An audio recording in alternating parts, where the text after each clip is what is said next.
Hello everyone, कैसे हैं आप सभी। क्लास 11th के एनसीईआरटी भौतिक भूगोल के मूल सिद्धांत चैप्टर नंबर 10 आज डिस्कस करेंगे। और इससे प्रीवियस सेशन में हमने जो वायुमंडल है उसके बारे में बेसिक चीज़ें देखी थी। वायुमंडल का जो नेचर है वो किस टाइप का है, उसके कंपोनेंट क्या है, लेयर्स क्या है, ये सारी चीज़ें हमने प्रीवियस सेशन में डिस्कस की थी। और उसके बाद में हमने जो चैप्टर नंबर 9 को डिस्कस किया था उसमें हमने हीट बजट के बारे में देखा था, और इंसोलेशन यानी जो इनकमिंग सोलर रेडिएशन है उसके नेचर के बारे में पढ़ा था। और उसके बाद में जो वर्ल्ड लेवल पर जो टेम्परेचर का जो पैटर्न है उसके बारे में हमने डिस्कस किया था कि लैंड पार्ट पे जो स्थल मंडल है वहाँ पे, और जो महासागरीय पोर्शन है वहाँ पे टेम्परेचर का क्या डिस्ट्रीब्यूशन रहता है, पैटर्न रहता है या नेचर रहता है। ठीक है, तो आज हम जो हमारा नेक्स्ट इम्पोर्टेंट पोर्शन है क्लाइमेट, जो जलवायु से संबंधित, उसमें अध्याय नंबर 10वां है हमारा, और इसमें हम वायुमंडलीय परिसंचरण और मौसम प्रणालियों के बारे में पढ़ेंगे। अब हमने चैप्टर नंबर 8 में डिस्कस किया था कि वायुमंडल होता है जो जल वाष्प गैस हैं, और जो डस्ट पार्टिकल होते हैं, धूल कण होते हैं, उनका मिक्सचर होता है। फिर हमने 9th चैप्टर में पढ़ा था कि जो टेम्परेचर होता है, रेनफॉल होता है, वेरिएबल जो विंड की डायरेक्शन होती है, इसकी वजह से क्या है कि टेम्परेचर और रेनफॉल और जो विंड की डायरेक्शन है उसकी वजह से पवने हाई प्रेशर से लो प्रेशर की तरफ जाती है, और जो एयर सर्कुलेशन बनने का प्रोसेस है वो हमने डिस्कस किया था। ठीक है, तो यदि आपने 8th और 9th चैप्टर को जो डिस्कशन है उसको नहीं देखा है तो एक बार उसको जरूर गो थ्रू कीजिए, क्योंकि आपको जो चैप्टर नंबर आज हम डिस्कस कर रहे हैं ये बिल्कुल भी बिल्कुल नहीं, कुछ समझ में नहीं आएगा। हमने बेसिक चीज़ें प्रीवियस सेशन में डिस्कस की थी। तो आज हम वायुमंडलीय परिसंचरण के बारे में पढ़ेंगे, यानी जो एयर मूवमेंट होता है हमारे एटमॉस्फेयर में। ठीक है, उसके बारे में पढ़ेंगे। उसी प्रकार से जो मौसम प्रणालियाँ यानी जो वेदर सिस्टम है उसके बारे में पढ़ेंगे कि इक्वेटोरियल रीजन में किस टाइप का वेदर होता है। उसके बाद में मिड लैटिट्यूड है, उसके बाद में पोलर रीजन है, तो वहाँ पे जो वेदर की जो एक पैटर्न रहता है, पैटर्न बनता है, वो कैसे डिसाइड होता है। ठीक है, तो चलिए चैप्टर को डिस्कस करते हैं। तो इसमें है कि धरातल पृथ्वी के धरातल पर तापमान का असामान्य वितरण वर्णित है। यानी जो टेम्परेचर है, अध्ययन में हमने पढ़ा था कि जो पृथ्वी की सतह पर तापमान अवितरित है, कहने का मतलब कहीं पे ज़्यादा है कहीं पे कम है। उसी प्रकार से तो वायु गर्म होने पर फैलती है और ठंडी होने पर सिकुड़ती है, यानी हाई प्रेशर में जो डेंसिटी है एयर की वो हाई रहती है as compare to low pressure. उसी प्रकार से इसमें दाबिये वायुमंडलीय दाब में भिन्नता आती है, यानी जो एटमॉस्फेरिक प्रेशर है उसमें वेरिएबिलिटी आती है, भिन्नता आती है। इसके परिणाम स्वरूप वायु गतिमान होकर अधिक दाब वाले क्षेत्रों से न्यून दाब वाले क्षेत्रों की तरफ प्रवाहित होती है, यानी जो पवने हैं वो हाई प्रेशर से ऑलवेज लो प्रेशर की तरफ जाती है। ठीक है, और हमने ये भी देखा था कि जो क्षैतिज गतिमान वायु होती है उसी को पवन कहते हैं। प्रीवियस सेशन में हमने डिस्कस किया था इसके बारे में। नेक्स्ट है कि वायुमंडलीय दाब यह भी निर्धारित करता है कि कब वायु ऊपर उठेगी और कब वायु नीचे बैठेगी। कहने का मतलब है कि वायु कब असेंड होगी और कब डिसेंड होगी, यानी कब ऊपर उठेगी और कब नीचे उतरेगी। ठीक है, तो ये भी वायुमंडलीय दाब है जो एयर प्रेशर है उसके द्वारा डिसाइड होता है। उसी प्रकार से वायुमंडलीय दाब ये भी निर्धारित करता है कि कब ऊपर उठेगी और कब नीचे बैठेगी। पौने पृथ्वी पर तापमान व आर्द्रता का पुनर्वितरण है, यानी जो पौने हैं, जो विंड्स है, वो पृथ्वी पर जो टेम्परेचर और ह्यूमिडिटी होती है उसका पुनर्वितरण है, यानी रीडिस्ट्रीब्यूशन है। कहीं पे हाई प्रेशर हुआ तो पौने लो प्रेशर की तरफ चली गई। ठीक है, इसी प्रकार से जो हाई प्रेशर से लो प्रेशर की तरफ पौने आती है उसके साथ में क्या है, टेम्परेचर भी आता है, उसके साथ में जो ह्यूमिडिटी होती है वो भी आती है। तो इस प्रकार से जो डिस्ट्रीब्यूशन मेंटेन रखने की कोशिश करता है वायुमंडल में पौने। ठीक है, जिससे पूरी पृथ्वी का तापमान स्थिर बना रहता है, और ऊपर उठती हुई आर्द्र वायु का तापमान कम होता जाता है और बादल बनते जाते हैं और वर्षा होती है। अब हमने प्रीवियस सेशन में पढ़ा था कि जैसे जैसे पवने ऊपर की तरफ जाती है, या हम जैसे जैसे सी सरफेस से या लैंड सरफेस से ऊपर की तरफ जाते हैं तो टेम्परेचर कम होता है। हमने जो एटमॉस्फेरिक लेयर्स पढ़ी थी, जो परतें पढ़ी थी, उसमें हमने डिटेल से डिस्कस किया था।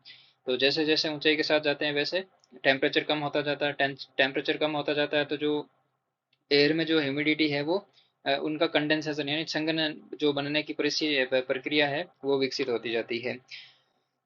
इस अध्याय में वायुमंडलीय निम्न दाब के भिन्नता के कारण, हमने जो वायुमंडल में जो दाब भिन्नता है उनके कारणों के बारे में पढ़ेंगे। उसी प्रकार से जो वायुमंडलीय परिसंचरण संबंधी बल है, कौन कौन से फोर्स है, उनके बारे में डिटेल से डिस्कस करेंगे। वायु विक्षोभ क्या होते हैं उनके बारे में देखेंगे। वायु राशियां क्या है, यानी जो एयर मासेस है वो क्या होती है उसके बारे में देखेंगे। वायु राशियों के मिश्रण से मौसम संबंधी विक्षोभ बनते हैं, उष्णकटिबंधीय चक्रवातों का वितरण है। ठीक है, ये सारी चीजें हम इस चैप्टर में डिटेल से देखेंगे, वो भी विश्व स्तर पर। ठीक है, तो चलिए जो मेन हमारा जो टॉपिक का हेडिंग है वो है वायुमंडलीय दाब, यानी जो एटमॉस्फेरिक प्रेशर है उसके बारे में देखते हैं कि प्रेशर क्या है, कैसे डिसाइड होता है, इसका मैक्सिमम कहाँ पे है, मिनिमम कहाँ पे है। तो हमारा शरीर के ऊपर भी जो वायुदाब है वो प्रभावित करता है, यानी जो हमारा शरीर भी वायुदाब से प्रभावित होता है। जैसे जैसे हम ऊपर की तरफ मतलब ऊपरी वायुमंडल में जाते हैं तो हमारी सांस लेने में कठिनाई होती है, ठीक है, क्योंकि वहाँ पे एयर प्रेशर मैक्सिमम मतलब हाई नहीं रहता है, इस वजह से हमारे सांस लेने में दिक्कत होती है, ठीक है। तो यहाँ पे दे रखा है कि मध्य समुद्र तल से वायुमंडल की अंतिम सीमा तक एक इकाई क्षेत्रफल के वायु स्तंभ के भार को वायुमंडलीय दाब कहते हैं। ये वायुमंडलीय दाब की जो एटमॉस्फेरिक प्रेशर है उसकी डेफिनेशन है कि मध्य समुद्र स्थल से वायुमंडल की अंतिम सीमा तक एक इकाई क्षेत्रफल के वायु स्तंभ के भार को दाब कहते हैं, यानी एक जो वायु स्तंभ है उसके भार को हम वायु दाब कहते हैं, ठीक है। उसी प्रकार से वायुदाब को मापने की इकाई मिलीबार है, यानी जो मिलीबार है उसको हम वायुदाब से मतलब वायुदाब मापने की इकाई है वो मिलीबार है, ये चीज याद रखनी इंपॉर्टेंट है। समुद्र तल पर औसतन वायुमंडलीय दाब है वो 1013.2 मिलीबार रहता है। तो ये एग्जाम में पूछा हुआ क्वेश्चन है, अभी राजस्थान सेट में भी पूछा था, और जो वेरियस एग्जाम होते हैं यूनिवर्सल क्वेश्चन है, ठीक है। लाइन है, इसको याद रखना इंपॉर्टेंट है। एक तो ये याद रखना है कि वायुमंडल के दाब को मापने की इकाई होती है उसको मिलीबार कहते हैं। दूसरा, औसत वायुमंडलीय दाब है वो 1013.2 मिलीबार होता है, ठीक है। उसी प्रकार से गुरुत्वाकर्षण के कारण धरातल के निकट वायु संघनन होती है और इसी कारण वायुदाब अधिक होता है, यानी जो लैंड का सरफेस है यानी अर्थ का जो सरफेस है वहां पे जो वायुमंडल है वो सघन रहता है, ठीक है। इसी वजह से यहाँ पे ग्रेविटी ग्रेविटी की वजह से जो अर्थ की सरफेस है वो वायुमंडल को अपनी ओर खींच के रखती है, तो इस वजह से यहाँ पे वायुदाब अधिक होता है। वायुदाब को मापने के लिए पारद वायुदाब मापी यानी जो मरकरी बैरोमीटर होता है अथवा निर्दर्व बैरोमीटर यानी एनीरॉइड बैरोमीटर होते हैं, ये दो टाइप के बैरोमीटर होते हैं, याद रखना इनका प्रयोग किया जाता है, ठीक है। तो ये लाइन भी इंपॉर्टेंट है। और ये मतलब एनसीईआरटी का जो प्रैक्टिकल की ज्योग्राफी की पुस्तक है उसमें ये जो वायुदाब मापी है और ये किस टाइप की बनती है, इनका जो मेजरमेंट है वो किस एंगल से होता है, ये सारी चीज़ें वहाँ पे है। तो अपने अभी आज के टॉपिक के पॉइंट ऑफ व्यू से बस इतना ही याद रखना है कि जो वायुदाब मापने के यंत्र है उनको एक तो पारद वायुदाब मापी कहते हैं, दूसरा निदर्भ वायुदाब मापी बैरोमीटर कहते हैं, ठीक है। ये दो चीजें याद रखनी है। अब नेक्स्ट है कि वायुदाब ऊंचाई के साथ घटता है, सिंपल बात है। ऊंचाई पर वायुदाब भिन्न स्थानों पर भिन्न भिन्न होता है, यानी हाइट पे भी, जैसे ये अर्थ सरफेस है, हम जैसे जैसे ऊपर जाते हैं वायुदाब कम होता है। अब ये भी है कि इस लोकेशन पर कम है तो हो सकता है कि इस लोकेशन पर थोड़ा और कम हो या थोड़ा अधिक बढ़ जाए, ठीक है, ये चीजें हैं। यह भिन्नता ही वायुदाब में गति का मुख्य कारण है, अर्थात पौने उच्च वायुदाब से कम वायुदाब क्षेत्रों की तरफ मूव करती है, ठीक है। तो पौने है जो हाई प्रेशर से लो प्रेशर की तरफ जाती है, ये हमने कोई 50 बार पढ़ लिया है, ठीक है। तो ये सिंपल थिंग है। उसी प्रकार से जो वायुदाब में ऊर्ध्वाधर भिन्नता है, ठीक है, जो ओरिजेंटल नहीं सॉरी वर्टिकल जो वेरिएबिलिटी है एयर प्रेशर की वो कैसी रहती है कि वायुमंडल के निचले भाग में वायुदाब ऊंचाई के साथ में तीव्रता से घटता है, यानी वायुमंडल के निचले भाग में वायुदाब ऊंचाई के साथ तीव्रता से कम होता है। यह ह्रास दर प्रत्येक 10 मीटर की ऊंचाई पर 1 मिलीबार होता है, यानी जो हमने प्रीवियस सेशन में पढ़ा था कि हम जैसे 165 मीटर की हाइट पे जाते हैं तो 1.5 डिग्री सेल्सियस टेम्परेचर कम होता है, ठीक है। एक मिनट, सॉरी, एक एक डिग्री सेल्सियस टेम्परेचर कम होता है, 1.5 नहीं, 1 डिग्री सेल्सियस, ठीक है। तो हमने ये प्रीवियस सेशन में डिस्कस किया था कि 165 मीटर की ऊंचाई पे जाते हैं तो 1 डिग्री सेल्सियस टेम्परेचर कम होता है। अब जैसे ही हम 10 मीटर की हाइट पे जाएंगे, 10 मीटर की हाइट पे जाएंगे तो 1 मिलीबार जो एयर प्रेशर है वो कम होता जाता है, ठीक है। अब आपने ये चीज भी पढ़ ली कि जो वायुदाब मापने की इकाई है उसको मिलीबार कहते हैं, ठीक है।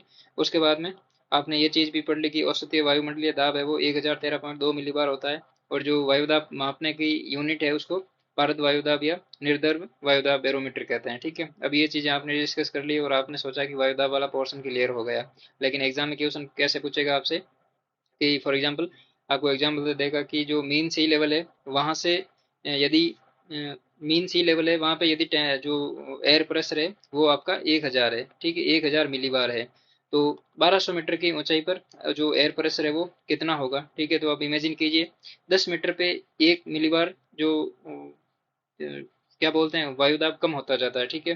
तो आप इमेजिन कीजिए कितना होगा, यानी 100 मीटर जाएंगे तब आपका 10 होगा, तो 1200 मीटर पे कितना होगा, 120 कम हो जाएगा, ठीक है। तो यहाँ पे 880 है वो आपका जो निकल के आएगा वो आंसर होगा, ठीक है। यानी 880 मिलीबार एयर प्रेशर बचेगा वायु में, ठीक है। तो इस टाइप के जो अप्लाइड क्वेश्चन होते हैं वो भी एग्जाम में पूछे जाते हैं आजकल, ठीक है। तो ये चीज भी याद रखनी है कि टेम्परेचर का तो हमने देखा था कि 165 मीटर की हाइट पे जाने पर 1 डिग्री सेल्सियस कम होता है, वहीं पर जो एयर प्रेशर होता है वो 10 मीटर की हाइट पे जाने पर आपका 1 मिलीबार कम होता है। ठीक है, तो ये आपको इम्पोर्टेंट है, फैक्चुअल चीजें हैं, याद रखनी है। वायुदाब सदैव एक समान दर से नहीं घटता है, यानी ये घटता बढ़ता रहता है, लेकिन जो यूनिवर्सल फैक्ट है वो ये है कि 10 मीटर की ऊंचाई पर 1 मिलीबार टेम्परेचर कम होता है प्रत्येक 10 मीटर की ऊंचाई पर। ठीक है, अब उसी प्रकार से नेक्स्ट है कि वायुदाब जो पैरामीटर है, यानी जो निम्न निश्चित ऊंचाई पर जो मानक तापमान व वायुदाब है उनका क्या सीन है, कि हमने पढ़ा था कि जो एवरेज वायुमंडलीय दाब होता है वो सी लेवल पर कितना होता है, 1013.25, ठीक है, मिलीबार होता है। वहीं पे टेम्परेचर कितना रहता है, यदि 15.2 डिग्री सेल्सियस टेम्परेचर हो तो। यदि हम 1 किलोमीटर ऊंचाई का जो मिलीबार जो वायुदाब है वो मापें 8.60 डिग्री सेल्सियस टेम्परेचर पर, तो वो रहता है 898.76। उसी प्रकार से 5 किलोमीटर 10 किलोमीटर, तो ये टेम्परेचर जो वायुदाब है वो कम घटता जाता है धीरे धीरे। ठीक है, यहाँ देखिए 10 किलोमीटर हाइट पे टेम्परेचर रह जाता है -49.7 डिग्री सेल्सियस। उसी प्रकार से जो एयर प्रेशर है वो रह जाता है 265 मिलीबार। ठीक है, तो हमने प्रीवियस सेशन में पढ़ा था कि जैसे जैसे हम जो सौर मंडल है उसमें जैसे जैसे ऊंचाई के साथ बढ़ते हैं तो टेम्परेचर कम होता जाता है। ठीक है, तो ये यहाँ पे 10 किलोमीटर की हाइट पूछी थी। ठीक है, तो हमने जो एटमॉस्फेरिक लेयर्स है उसमें पढ़ा था कि विषुवत रेखा पर सौरमंडल की जो सौर सीमा है वो रहती है 13 किलोमीटर, और ध्रुवों पर रहती है 8 किलोमीटर, और एवरेज रहती है 10 किलोमीटर। ठीक है, तो ये चीजें हमने प्रीवियस सेशन में अच्छे से डिस्कस की थी। अब नेक्स्ट है यहाँ पे कि ऊर्ध्वाधर दाब प्रवणता क्षैतिज दाब प्रवणता की अपेक्षा अधिक होता है, यानी जो ऊर्ध्वाधर दाब प्रवणता है वो क्षैतिज दाब प्रवणता के अधिक होती है। यानी एक तो हम दाब का वायु दाब का मेजरमेंट इस डायरेक्शन में करते हैं, दूसरा इस डायरेक्शन में करते हैं। तो इस डायरेक्शन में जो क्या बोलते हैं उसको, प्रवणता है, दाब प्रवणता, ये अधिक रहती है एज कम्पेयर टू इसके, यानी जो वर्टिकल एयर प्रेशर है उसमें वेरिएबिलिटी ज़्यादा आती है एज कम्पेयर टू हॉरिजॉन्टल। इसी प्रकार से लेकिन इसके विपरीत दिशा में कार्यरत गुरुत्वाकर्षण बल से यह संतुलित हो जाता है, अतः ऊर्ध्वाधर पवनें अधिक शक्तिशाली नहीं होती है। ठीक है, तो ये चीजें मेंटेन रहती है किसकी वजह से, ग्रेविटेशनल फोर्स की वजह से। अब नेक्स्ट है यहाँ पे वायुदाब का क्षैतिज वितरण, यानी जो वायुदाब का क्षैतिज वितरण है वो क्या है अर्थ की सरफेस पे, कि पवनों की दिशा व वेग के संदर्भ में वायुदाब में अल्प अंतर भी अत्यधिक महत्वपूर्ण है। यदि पवनों की दिशा और वेग में यदि नॉर्मल अंतर आ जाए तो वो भी बहुत महत्वपूर्ण है, बहुत ही अत्यंत महत्वपूर्ण है। क्यों महत्वपूर्ण है, क्योंकि जो पवनों की डायरेक्शन है, पवनों की स्पीड है, ठीक है, ये सारी चीजें इनसे पवनों की दिशा और वेग से डिसाइड होती है। वायुदाब के क्षैतिज वितरण का अध्ययन समान अंतराल पर खींची गई समदाब रेखाओं द्वारा किया जाता है। समदाब रेखाएं वे रेखाएं हैं जो समुद्र तल से एक समान वायुदाब वाले स्थानों को मिलाती है। अब ये लाइन वापस यहाँ पे इंपॉर्टेंट है। ठीक है, अब हमने प्रीवियस सेशन में एक चीज डिस्कस की थी, उस समय मैंने 2-3 बार तो रॉन्ग वर्ड यूज किया था। ठीक है, एक होता है, एक मिनट, एक होता है आइसोबार और एक होता है आइसोथर्म। ठीक है, आइसोबार, आइसोथर्म। ठीक है, ये तो होती है वायुदाब को समान वायुदाब रेखा को मिलाने वाली लाइन है, उसको बोलते हैं आइसोबार या समदाब रेखा। उसी प्रकार से जो आइसोथर्म है, ठीक है, उसको किस लिए मेजरमेंट किसके लिए करते हैं, कि जो समान तापमान वाली रेखाएं हैं, ठीक है, तापमान वाला बिंदु वाली रेखाएं हैं, उनको उनको मतलब समान तापमान वाले क्षेत्रों को प्रदर्शित करने के लिए जो लाइन ड्रॉ की जाती है उसको आइसोथर्म बोलते हैं। और आइसोबार का मतलब है कि समान वायुदाब क्षेत्रों को ड्रॉ करने के लिए जो लाइन खींची जाती है उसको वायुदाब यानी आइसोबार कहते हैं, समदाब रेखाएं कहते हैं। ठीक है, तो ये चीजें इंपॉर्टेंट है, याद रखनी है। नेक्स्ट है कि दाब पर ऊंचाई के प्रभाव को दूर करने और तुलनात्मक बनाने के लिए वायुदाब मापने के बाद इसे समुद्र तल के स्तर पर घटा लिया जाता है, और समुद्र तल पर वायुदाब वितरण मौसम मानचित्रों पर दिखाया जाता है। यानी जो जैसे फॉर एग्जांपल हम जो वॉल मैप देखते हैं वहाँ पे जो फिजिकल और जो क्लाइमेट के जो मैप होते हैं ना, वॉल मैप, ठीक है, वहाँ पे जो एयर की डायरेक्शन है, उसी प्रकार से टेम्परेचर है, और उसी प्रकार से जो आइसो सॉरी वायुदाब है, ठीक है, ये सारी चीजें ड्रॉ होती है। अब नेक्स्ट है कि चित्र 10.1 विभिन्न वायुदाब परिस्थितियों में समदाब रेखाओं की आकृति को दर्शाता है। ठीक है, अब यहाँ पे ये 10.1 है, पहले पैराग्राफ को पढ़ते हैं कि निम्न निम्न दाब प्रणाली एक या अधिक समदाब रेखाओं से घिरी होती है जिनके केंद्र में निम्न वायुदाब होता है। यानी जो ये लो प्रेशर है, यहाँ पे लो एयर प्रेशर है, ठीक है, जैसे 118, 116, 110, ये मतलब धीरे धीरे केंद्र की तरफ जो वायुदाब है वो कम होता जाता है। उसी प्रकार से नेक्स्ट है कि उच्च वायुदाब उच्च दाब प्रणालियों में भी ये एक या अधिक समदाब रेखाएं हो सकती है जिनके केंद्र में उच्चतम वायुदाब होता है। यानी यहाँ पे 120 है, यहाँ पे 118 है, यहाँ पे 116 है, यहाँ पे 114, 100 मतलब कम होता जाता है धीरे धीरे। ठीक है, तो कहने का मतलब हाई प्रेशर और लो प्रेशर जो एरिया होते हैं उनके चारों ओर समदाब रेखाएं एक दो कितनी मतलब असंख्य हो सकती है, ठीक है, मिनिमम एक दो या मैक्सिमम कितनी भी हो सकती है, ये कोई फिक्स नहीं है, ठीक है।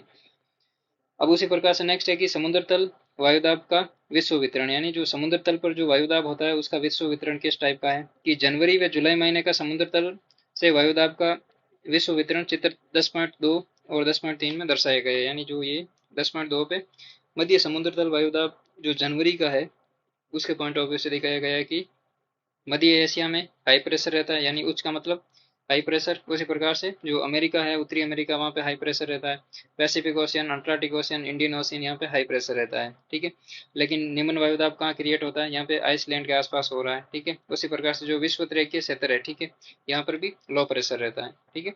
उसी प्रकार से जुलाई महीने में देखें तो ये सिचुएशन उल्टी रहती है, ठीक है। अब जो जनवरी महीने में हमने सेंट्रल एशिया में हाई प्रेशर पड़ा था, वहीं पे जुलाई में जो सेंट्रल एशिया और इंडिया वाला जो तिब्बत का पठार है वहाँ पे निम्न वायुदाब केंद्र स्थित है, ठीक है। लेकिन दक्षिणी गोलार्ध में अटलांटिक ओशन हो या चाहे पैसिफिक ओशियन हो, इंडियन ओशियन हो या ऑस्ट्रेलिया हो, यहाँ पे हाई प्रेशर रहता है, हाई प्रेशर का एक बेल्ट रहता है, ठीक है।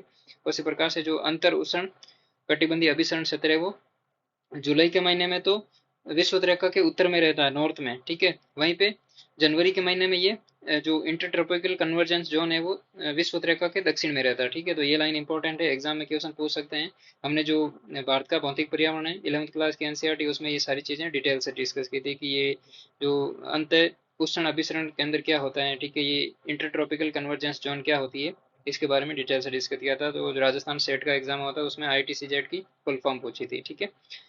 अब नेक्स्ट है कि विषुवत वर्त के निकट वायुदाब कम होता है और इससे विषुवतीय निम्न अवदाब क्षेत्र जो इक्वेटोरियल लो प्रेशर बेल्ट है वो क्रिएट होते हैं। यानी जो विषुवत रेखा होती है, जैसे फॉर एग्जांपल ये वाली लाइन है, ये विषुवत रेखा है। अब यहाँ पे लो प्रेशर बेल्ट है, ठीक है, यानी निम्न वायुदाब वाले क्षेत्र है, इनको इक्वेटोरियल लो कहते हैं। उसी प्रकार से 30 डिग्री उत्तरी और 30 डिग्री दक्षिणी अक्षांशों के साथ उच्च वायुदाब क्षेत्र पाए जाते हैं, जिन्हें उपोष्ण उच्च वायुदाब क्षेत्र कहा जाता है। अब इक्वेटोरियल विषुवत रेखा पर तो निम्न वायुदाब होता है, वहीं पर जो 30 डिग्री उत्तरी और 30 डिग्री दक्षिणी अक्षांश है वहां पर उच्च वायुदाब पाया जाता है, तो उनको उपोष्ण उच्च वायुदाब क्षेत्र कहते हैं। ध्रुवों की तरफ 60 डिग्री उत्तरी और 60 डिग्री दक्षिणी अक्षांशों पर निम्न वायुदाब पेटियां हैं, जिन्हें अधो ध्रुवीय निम्न वायुदाब पेटी कहते हैं, ठीक है। ध्रुवों के निकट वायुदाब अधिक होता है, इसे ध्रुवीय उच्च वायुदाब पेटी कहते हैं, ठीक है। अब देखिए यहाँ पे विषुवत रेखा है, यहाँ पे बनता है लो प्रेशर। उसी प्रकार से 30 डिग्री उत्तरी और दक्षिणी है, वहां पे बनता है हाई प्रेशर।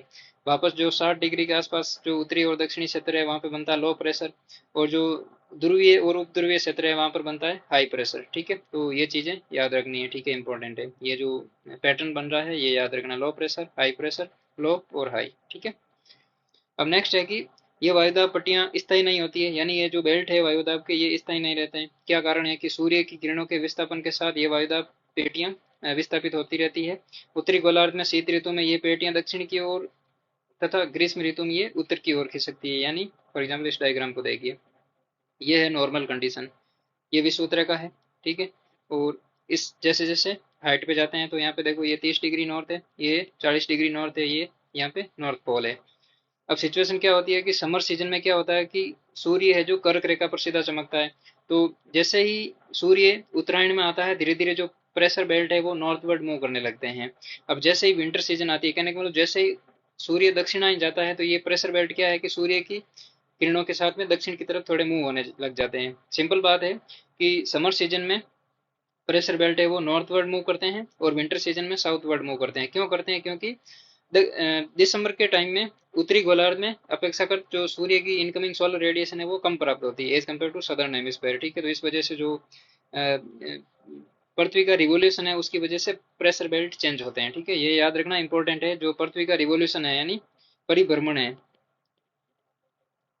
परिभ्रमण की वजह से जो वायुदाब का जो बेल्ट है वो कहने का मतलब उत्तर और दक्षिण दिशा की तरफ मूव होते हैं, ठीक है। उसका मेन कारण क्या है, परिभ्रमण, ठीक है। आपको कभी एग्जाम में परिक्रमण दे देगा, ठीक है, ठीक है। परिक्रमण और परिभ्रमण में बेसिक डिफरेंस ये है कि परिक्रमण का मतलब है रोटेशन, का मतलब है कि पृथ्वी अपने अक्ष पर घूमती है, ठीक है। उसी प्रकार से परिभ्रमण यानी रिवोल्यूशन का मतलब है कि पृथ्वी सूर्य के चारों ओर चक्कर लगाती है। तो परिक्रमण की वजह से तो दिन रात बनते हैं, और परिभ्रमण की वजह से जो प्रेशर बेल्ट है वो नॉर्थवर्ड और साउथवर्ड की तरफ मूव करते हैं, ठीक है। सिंपल बात है, याद रखना, एग्जाम में क्वेश्चन ऐसे ही स्टेटमेंट बेस्ड पूछते हैं, ठीक है। नेक्स्ट है कि पवनों की दिशा व वेग को प्रभावित करने वाले कारक, यानी जो पवनों की दिशा और उनके वेग को प्रभावित करने वाले कारक कौन कौन से हैं। कि आप ये जानते हैं कि वायुमंडलीय दाब में भिन्नता के कारण वायु गतिमान होती है, यानी हाई प्रेशर से लो प्रेशर की तरफ, ठीक है। सिंपल बात है। इस क्षैतिज गतिमान गतिज वायु को पवन कहते हैं, यानी जो पवन जो पोर्शन है वो पार्सल है वो हाई प्रेशर से लो प्रेशर की तरफ जाता है, तो इसको हम पवन कहते हैं, ठीक है। पवनें उच्च वायुदाब से कम दाब की तरफ प्रवाहित होती है। भूतल पर धरातलीय विषमताओं के कारण घर्षण पैदा होता है, यानी कहीं पे पठार है, कहीं पर मैदान है, कहीं पर रिफ्ट वैली है, तो इसकी वजह से जो फ्रिक्शन क्रिएट होता है पवनों के साथ में, जो पवनों की गति को प्रभावित करता है। यानी जो भूतल पर धरातलीय विषमताएं हैं वो क्या करती है, पवनों की गति को प्रभावित करते हैं। इसी के साथ पृथ्वी का घूर्णन भी पवनों के वेग को प्रभावित करता है, यानी जो पृथ्वी का घूर्णन है यानी रोटेशन है वो क्या करता है, पृथ्वी जो पवनों की वेग यानी स्पीड को प्रभावित करता है। पृथ्वी के घूर्णन द्वारा लगने वाले बल को कोरियोलिस बल कहते हैं, यानी जो पृथ्वी रोटेट करती है उसकी वजह से एक फोर्स क्रिएट होता है, उसको हम कोरियोलिस फोर्स कहते हैं। अतः पृथ्वी के धरातल पर तीन प्रकार के जो बल है वो प्रभावी रूप से जो वेदर सिस्टम है उसको मेंटेन रखते हैं। पहला है दाब प्रवणता बल, ठीक है, प्रभाव। दूसरा है घर्षण बल, और तीसरा है कोरियोलिस बल, ठीक है। तो ये तो हो गया प्रेशर ग्रेडियंट फोर्स, ये हो गया फ्रिक्शनल फोर्स, और ये हो गया कोरियोलिस फोर्स, ठीक है। तो अब यहाँ पे इसके अतिरिक्त जो गुरुत्वाकर्षण बल है वो पवनों को नीचे की ओर प्रभावित करता है, यानी ग्रेविटी का काम क्या है, पृथ्वी की सतह पर कोई चीज को पुश करना, ठीक है, पृथ्वी की सतह की तरफ पुश करना, ठीक है। अब तो यहाँ पे दाब प्रवणता, सबसे पहले जो प्रेशर ग्रेडियंट फोर्स है उसको देखते हैं कि वायुमंडलीय दाब भिन्नता एक बल उत्पन्न करता है। दूरी के संदर्भ में दाब परिवर्तन को दर प्रवणता कहते हैं, यानी दूरी के संदर्भ में दाब परिवर्तन परिवर्तन की दर को दाब प्रवणता कहते हैं। जैसे फॉर एग्जांपल इस डायग्राम में देखिए, इसमें नहीं इसमें देखिए, ठीक है, अच्छे से समझ में जाएगा। यानी दूरी के साथ में जो दाब में प्रवणता आती है उसको दाब प्रवण बल कहते हैं। जैसे फॉर एग्जांपल यहाँ पे निम्न वायु दाब है, जैसे जैसे हम हाई की तरफ जाएंगे तो 14, 16, 18, 1020, ठीक है। तो ये जो डिफरेंस आ रहा है इसको हम दाब प्रवणता कहते हैं, ठीक है। अब नेक्स्ट यहाँ पे बोला है कि जहां समदाब रेखाएं पास पास होती है, यानी जो आइसोबार लाइंस एक दूसरे के पास होती है वहां पे दाब प्रवणता अधिक होती है, और समदाब रेखाएं के दूर दूर होने पर दाब प्रवणता कम रहती है, ठीक है। तो ये इंपॉर्टेंट बात है। जहाँ पे स्ट्रॉन्ग विंड का मतलब है कि वहां पे जो आइसोबार है यानी जो समदाब रेखाएं हैं वो एक दूसरे के पास पास है, और जहाँ पे वीक विंड है, ठीक है, वहां पे क्या है कि दाब प्रवणता बहुत कम है, वीक है, ठीक है। तो इसका बेसिक सिंपल जो फंडा है यही है। तो हमने जो इक्वेटोरियल लो प्रेशर बेल्ट पढ़ा था, विश्वतरीय बेल्ट पढ़ा था, उसके बाद में 30 डिग्री के आसपास हमने सब ट्रॉपिकल हाई प्रेशर बेल्ट पढ़ा था, सब पोलर लो प्रेशर बेल्ट पढ़ा था 67 डिग्री के आसपास, 60 के आसपास, ठीक है। उसी प्रकार से जो पोलर हाई है यानी जहाँ यहाँ पे हाई प्रेशर बनता है, तो यहाँ पे है लो प्रेशर, यहाँ पे है हाई प्रेशर, यहाँ पे है लो प्रेशर, यहाँ पे है हाई प्रेशर, ठीक है। तो पौने हाई से लो, उसी प्रकार से ये पौने मतलब जो जनरल डायरेक्शन रहती है वो इस टाइप की रहती है, ठीक है। वैसे के वैसे दक्षिणी गोलार्ध में भी है, ठीक है। इक्वेटोरियल लो प्रेशर, सब ट्रॉपिकल हाई प्रेशर, सब पोलर लो प्रेशर और पोलर हाई प्रेशर, ये प्रेशर बेल्ट है, ठीक है। तो ये बेसिकली हमने जो दाब प्रवणता वाला बल था उसके बारे में पढ़ा। अब है घर्षण बल, यानी जो फ्रिक्शनल फोर्स है वो क्या है कि ये पवनों की गति को प्रभावित करता है। जो स्पीड होती है ना उसको फ्रिक्शनल फोर्स प्रभावित करता है। अब चूंकि भाई साहब एक समतल मैदान है, ठीक है, यहाँ पे समतल मैदान है, पवन चल रही है, ठीक है। उसी प्रकार से यहाँ पे कोई पहाड़ी क्षेत्र आया तो पवन यहाँ पे पवन का जो रास्ता है वो वहाँ पे अवरुद्ध हुआ, पवन ऊपर जाएगी वापस नीचे आएगी तब तक इसकी स्पीड कम हो जाएगी। अब मानिए कि यहाँ पे रिफ्ट वैली आ गई, ठीक है, तो पवन क्या करेगी, नीचे उतरेगी वापस ऊपर चढ़ेगी। तो यहाँ पे जो पवन की गति है उसको कौन प्रभावित करता है, फ्रिक्शन करता है, क्योंकि यहाँ पे घर्षण मिला इस पवन को। यहाँ पे तो एकदम मस्त चल रही थी, ठीक है, लेकिन यहाँ पे जैसे ही आगे आई तो यहाँ पे पर्वतीय क्षेत्र आ गया, वापस यहाँ पे जैसे ही नीचे उतरी तो यहाँ पे खाई आ गई, ठीक है। तो इस वजह से इसकी गति को प्रभावित करते हैं। धरातल पर घर्षण सर्वाधिक होता है और उसका प्रभाव धरातल पर प्रभाव 1 से 3 किलोमीटर की ऊंचाई तक होते हैं, यानी जो मीन सी लेवल है उससे 1 से 3 किलोमीटर की जो हाइट है वहां तक जो फ्रिक्शनल फोर्स है वो मेजर रहता है। समुद्र सतह पर घर्षण न्यूनतम रहता है। अब समुद्री सतह पर घर्षण न्यूनतम क्यों रहता है, सभी को पता है कि समुद्र का जो सरफेस एरिया वो एकदम लेवल वाला है, तो वहाँ पे ऐसा कोई पर्वत पठार मैदान खाई इस टाइप की कोई चीजें नहीं है, एकदम जो वाटर लेवल है वो इक्वल रहता है। तो वहाँ पे जो प्रेस जो पवने हैं वो एक ही स्पीड से चलती है, ठीक है। अब नेक्स्ट है हमारा कोरियोलिस बल। ठीक है, कोरियोलिस बल क्या है कि पृथ्वी का अपने अक्ष पर घूर्णन पवनों की दिशा को प्रभावित करता है।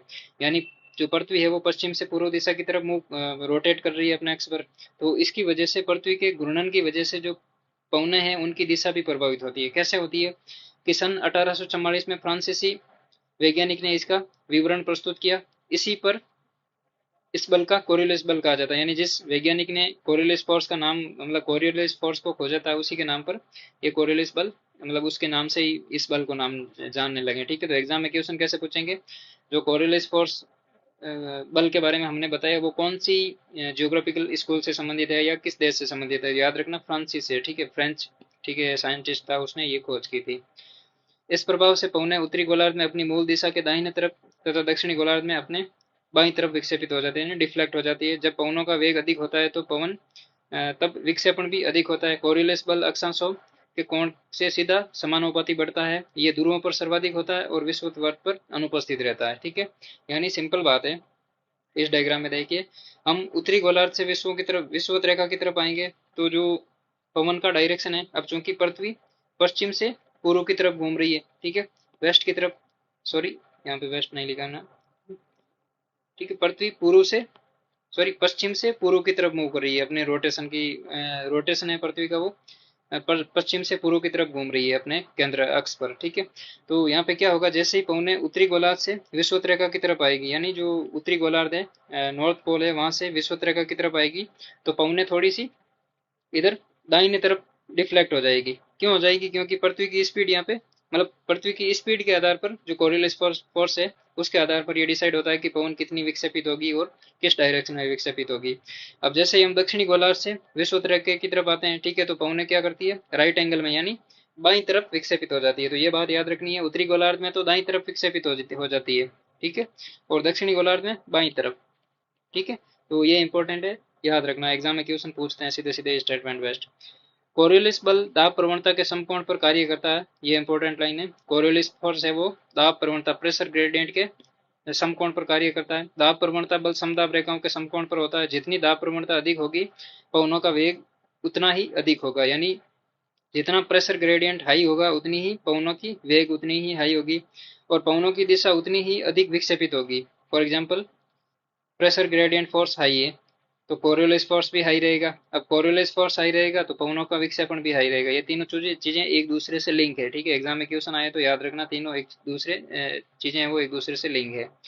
उसी प्रकार से नेक्स्ट है कि इन दो बलों के एक दूसरे से समकोण पर होने के कारण निम्न वायुदाब क्षेत्र में पवनें इसके इर्द गिर्द घूमती है। यानी जहाँ पे लो प्रेशर क्रिएट होता है वहां पे क्या होता है, पवनें घूमने लग जाती है गोल गोल, तो हम बोलते हैं उसको चक्रवात आ गया। ठीक है, उसी प्रकार से विषुवत वर्त पर कोरियोलिस बल शून्य हो जाता है और पवनें समदाब रेखाओं के समकोण पर बहती है।